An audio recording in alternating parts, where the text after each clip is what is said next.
বাংলাদেশে অন্তর্ভুক্তিমূলক এবং সবাইকে নিয়ে জাতীয় নির্বাচন চায় ভারত। বৃহস্পতিবার নয়াদিল্লিতে ভারতের পররাষ্ট্র মন্ত্রণালয়ের মুখপাত্র রণধীর জয়সওয়াল সাংবাদিকদের এক প্রশ্নের জবাবে একথা বলেন। গোপালগঞ্জে সহিংসতার প্রেক্ষাপটে বাংলাদেশে শান্তিপূর্ণ নির্বাচনের সম্ভাবনা নিয়ে ভারতের দৃষ্টিভঙ্গি জানতে চাওয়া হলে জয়সওয়াল বলেন, বাংলাদেশের নির্বাচন নিয়ে আমাদের দৃষ্টিভঙ্গি আপনারা জানেন।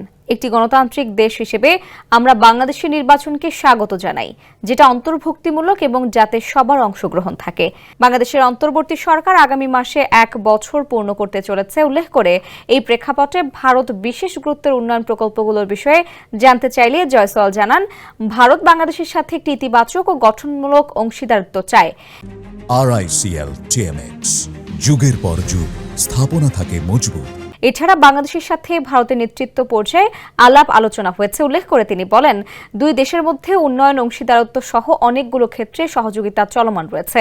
ভারত থেকে বাংলাদেশিদের দেওয়া চিকিৎসা ভিসা সম্পর্কে জানতে চাইলে রণধীর জয়সওয়াল বলেন, জরুরি চিকিৎসা, শিক্ষার্থী সহ বিভিন্ন ক্ষেত্রে নানা কারণে বাংলাদেশিদের উল্লেখযোগ্য সংখ্যায় ভিসা ইস্যু করা হচ্ছে।